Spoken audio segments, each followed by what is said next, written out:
Selamat pagi Bapak Ibu, saudara-saudara yang terkasih nama Tuhan. Masih bersama kami Good News TV, memberitakan kabar baik bagi semua orang yang mau menerima dengan sukacita. Pada pagi hari ini, marilah kita berdoa kepada Tuhan untuk kita mendengarkan firman-Nya. Bapa yang maha baik, kami bersyukur buat kasih Tuhan yang telah menjaga, melindungi, memberkati kami sepanjang malam istirahat kami, dan kami sudah bangun dengan tubuh sehat. Hari ini kami akan beraktivitas, maka kami menginginkan agar Tuhan memberkati kami, dan berkat-Mu diawali dengan berkat rohani, yaitu firman Tuhan. Maka tolong kami tatkala kami membaca, merenungkan kebenaran-Mu, mampukan kami melakukannya, untuk kami hidup semakin dekat kepada-Mu. Dalam nama Tuhan Yesus kami bersyukur dan berdoa. Haleluya. Amin. Saudaraku, firman Tuhan bagi kita masih dari Ibrani pada pasal 13 sebagai lanjutan dari dua sesi sebelumnya. Dan pada saat ini kita sudah tiba pada ayat 17. Saya akan bacakan ayat 17 sampai dengan 21. Demikianlah firman Tuhan. Taatilah pemimpin-pemimpinmu dan tunduklah kepada mereka, sebab mereka berjaga-jaga atas jiwamu sebagai orang-orang yang harus bertanggung jawab atasnya. Dengan jalan itu mereka akan melakukannya dengan gembira, bukan dengan keluh kesah, sebab hal itu tidak akan membawa keuntungan bagimu.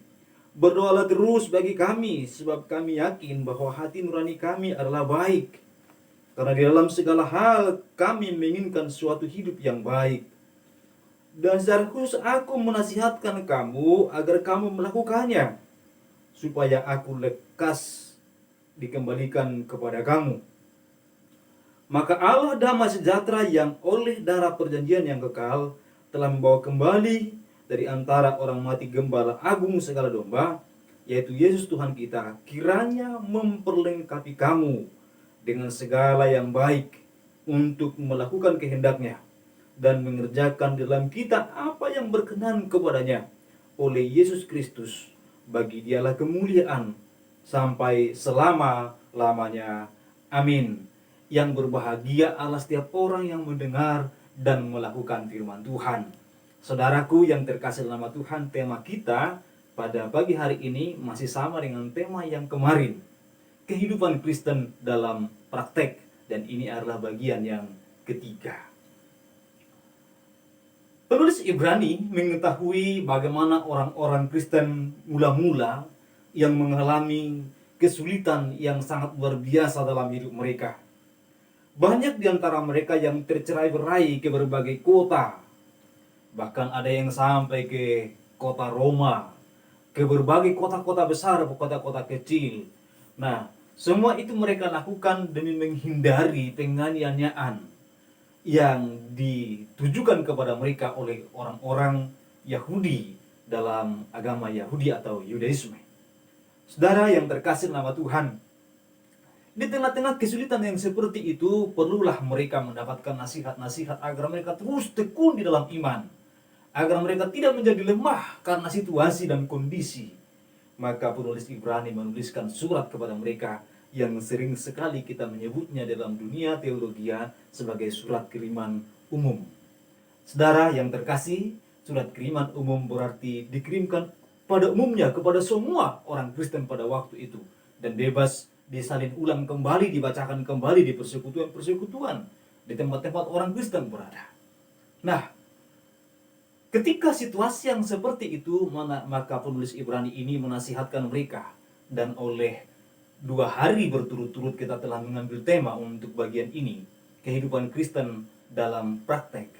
Maka yang kita temukan pada bagian ini, kehidupan Kristen dalam praktek, mereka harus memperhatikan, bahkan mentaati para pemimpin-pemimpin. Ada 2 konsep tentang kepemimpinan yang dimaksud pada bagian pasal 13. Ada pemimpin dalam pengertian itu adalah para pelayan Tuhan, para rasul. Tetapi ada pemimpin pada bagian ini, khususnya pada ayat 17 ini, adalah para pemimpin secara berbangsa atau negara. Saudara-saudara, pada ayat 7 kita boleh menemukan itu adalah pemimpin yang menyampaikan firman atau para rasul, para penatua dan diaken. Tetapi pada ayat 17 itu adalah pemimpin secara bangsa. yang bertugas untuk menuntun mereka berjaga atas jiwamu, dikatakan demikian. Jadi saudara yang terkasih nama Tuhan, orang Kristen adalah orang yang harus menjunjung tinggi dan menghormati para pemimpin. Menghormati para pemimpin negara atau menghormati pemerintah. Dalam pengertian yang lebih ringkas dan sederhana, orang Kristen harus menghormati pemerintah. Oleh sebab itu, pemerintah ketika mengeluarkan suatu pernyataan ataupun suatu larangan, maka orang Kristen harus mendengarnya. Nah, saudara, terkait dengan kondisi saat ini, karena dampak COVID, maka pemerintah mengupayakan untuk mengatasi permasalahan itu. Pemerintah dengan gugus tugas COVID-nya telah mengatakan untuk di berbagai daerah yang zona merah ada PSBB. Kita harus mentaati itu. Karena dikatakan mereka berjaga-jaga atas jiwamu pada bagian ayat 17 ini. Terus kemudian saudara yang terkasih nama, ternyata itu tidak cukup untuk menyelesaikan masalah COVID. Sekarang sudah dipersiapkan vaksinasi. Ada gelombang penolakan saya lihat di masyarakat pada akhir-akhir ini. Saya tidak tahu apakah itu ada orang Kristennya atau tidak, tetapi saya menyampaikan kepada kita, pemerintah adalah orang yang ditunjuk Tuhan untuk berjaga-jaga atas jiwa kita. Kita pantas menghormati mereka, kita pantas menuruti apa yang mereka aturkan, karena itu demi kebaikan kita. Oleh karena itu saya yang pertama, jika seandainya diminta sekarang untuk divaksinasi, saya siap yang pertama juga. Tetapi sayangnya Pak Jokowi sudah duluan. Dan saudara yang terkasih nama Tuhan, dan beberapa tim medis, kedokteran dan lain sebagainya, dan para pejabat publik dan lain sebagainya telah dilakukan hal itu. Kemarin saya mengisi formulir untuk dari gereja agar para pendeta di naungan kami untuk divaksinasi. Dan nama paling atas di formulir itu nama saya. Saudara yang terkasih nama Tuhan, mengapa saya buat demikian? Saya ingin memberikan sebuah contoh. Saya ingin agar orang lain juga mengetahui bahwa kita harus mentaati pemerintah. Demikian juga dengan apa yang kita baca pada bagian ini. Penulis Ibrani mengatakan, taatilah pemimpin-pemimpin dan tunduklah kepada mereka, sebab mereka berjaga-jaga atas jiwamu. Sebagai orang-orang yang harus bertanggung jawab atasnya. Tanpa ada pemerintah, maka negara akan kacau. Hukum tidak akan berlaku. Orang mencuri tidak ada masalah. Orang membunuh tidak ada mendapatkan hukuman, maka akan terjadi perampokan, pembunuhan dengan begitu brutal. Dan bangsa yang demikian menjadi bangsa yang barbar. Terjadilah hukum rimba, saling berbalas. Jika cepat untuk mengetahui. Tapi jika ternyata kita tidak tahu siapa yang mencuri, tidak ada yang mengawasi, tidak ada polisi, tidak ada yang lain, sulit bagi kita. Saudara-saudara yang terkasih nama Tuhan, tanpa pemerintah kita tidak akan mampu untuk menjalani kehidupan bertetangga, bersaudara. Oleh karena itu Tuhan telah membuat pemerintah agar dengan demikian perjalanan kehidupan bisa berjalan dengan baik. Saudara-saudara yang terkasih nama Tuhan, bagaimana mungkin mobil akan sampai ke rumah saudara jika pemerintah tidak membangun jalan? Bagaimana mungkin kita dapat melakukan perjalanan yang cepat dengan kereta ataupun melalui pesawat jika ternyata pemerintah tidak memberikan suatu alat atau cara untuk semua itu dapat berjalan dengan baik?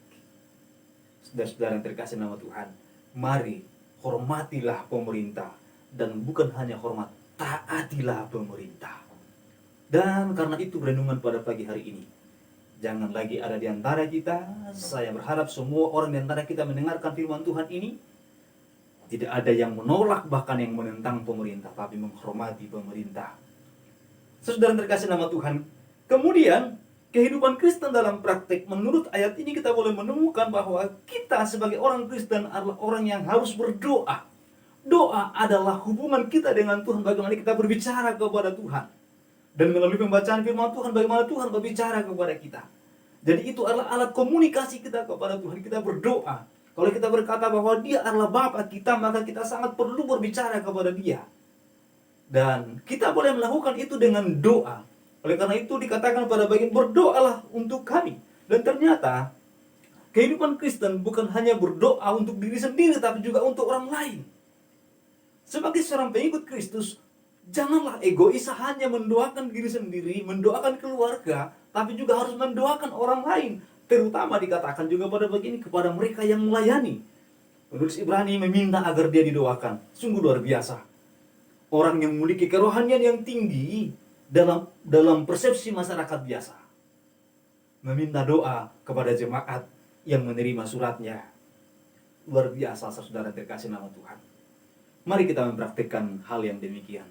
Berulang kali dan sering sekali saya juga meminta agar saudara-saudara, bahkan juga teman-teman, bahkan anggota jemaat untuk berdoa bagi kami. Setiap tamu yang datang di rumah, saya akan berusaha meminta mereka berdoa. Tapi jika ada suatu hal yang penting, memang seringkali saya meminta, hari ini saya yang berdoa untuk Anda. Saudara-saudara yang terkasih nama Tuhan, doa adalah hal yang sangat penting bagi seorang Kristen. Dan bagaimana kita disebut menjalani kehidupan Kristen kita dalam praktek sehari-hari, maka ingatlah ada doa di dalamnya.